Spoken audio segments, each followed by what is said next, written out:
ইসলামী ছাত্র শিবির যেন একটা বারুদ, জ্বলন্ত আগ্নেয়গিরি। আবার শিবির যেন পরশ পাথর, এর ছোঁয়ায় যেই আসে সেই তার ফ্যান হয়ে যায়। দূরে থেকে যত সমালোচনাই করুক না কেন, কাছে এলে ভক্তে পরিণত হওয়ার নজির কম নয়। তেমনই একজন নাগরিক পার্টি এনসিপির যুগ্ম সদস্য সচিব ডাক্তার তাজনুভা জাবিন একসময় জামাত শিবিরকে নিয়ে ব্যাপক সমালোচনা করেছেন। তিনি বলেছেন, গোলাম আজমদের পরাজিত করেই নাকি দেশটা স্বাধীন করা হয়েছে। কিন্তু এবার হঠাৎ করেই 360 ডিগ্রি মোড় নিলেন নাগরিক পার্টির এই কেন্দ্রীয় নেত্রী। শিবির নিয়ে জানালেন তার মুগ্ধতার কথা। বললেন, শিবির হলো মেধাবী এবং স্মার্টদের সংগঠন। তাদের ভবিষ্যৎ বাংলাদেশকে নেতৃত্ব দেওয়ার সব যোগ্যতা এবং সম্ভাবনা দুটোই আছে। বর্তমানে যারা আসলে জামাত ইসলাম বা শিবির করছেন অনেক মেধাবী, তাদের দেশকে দেওয়ার অনেক কিছু আছে, তাদের মধ্যে নেতৃত্বের অনেক সম্ভাবনা আছে। তার এই বক্তব্য এখন সামাজিক যোগাযোগ মাধ্যমে ভাইরাল। নেটিজেনরা প্রশংসা করছেন, বলছেন নাগরিক পার্টির উচিত ডাক্তার তাজনুভা জাবিনের মতো শিবিরকে ধারণ করা।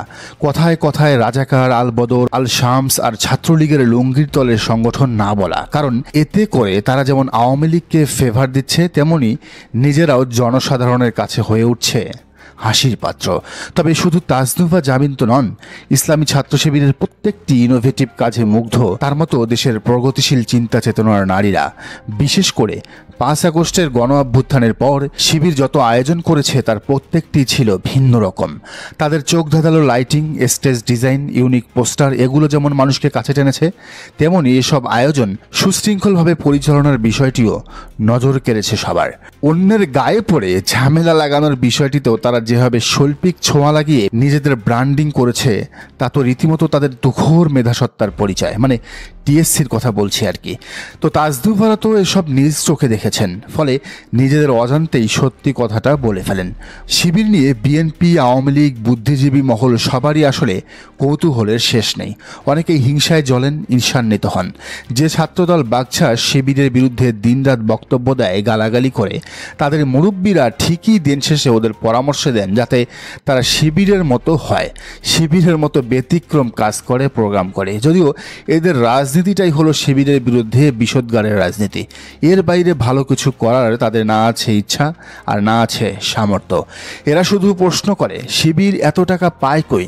আমরা যেখানে চাঁদাবাজি করে বছরে একটা প্রোগ্রাম করতে পারি না, সেখানে শিবির সারা দেশে প্রতিদিন বড় বড় ইভেন্ট করে ফেলছে, কিভাবে সম্ভব? কিন্তু এরা আসলে জানে না, শিবির নিজে একটা ব্যাংক। এখানে লাখ লাখ কর্মী তাদের টিফিনের, নাস্তার, টিউশনির টাকা রেখে দেয় কেবল সংগঠনের খরচের জন্য।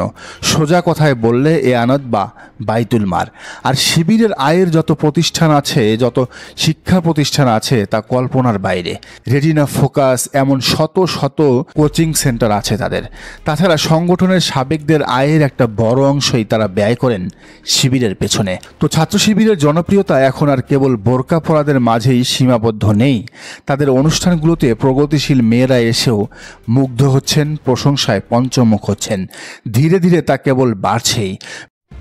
প্রতি অনেক ভালো, তাদের সবকিছু অনেক ভালো ছিল, তারা অনেক সুন্দরভাবে সবকিছু মেনটেন করছে। আমি একজন প্রেসার, ভার্সিটিতে আসার পর এরকম প্রোগ্রামে আমার আগে আসা হয় নাই বা এরকম ভাবে। বিষয়টি নিয়ে ডাক্তার পুষ্পিতা নামের একজন লিখেছেন, ছাত্র শিবিরের ব্যাপারে হিজাবহীন নারীর মতামতকেই আমি সবচেয়ে বেশি গুরুত্ব দিয়ে থাকি, কারণ তাদেরকেই সবচেয়ে বেশি ভয় লাগানো হয়। কিন্তু বাস্তবে প্রতিটি ক্যাম্পাসে সব ধরনের ছাত্রছাত্রীর নিরাপত্তা ও আস্থার স্থল হয়ে উঠছে ইসলামী ছাত্র শিবির।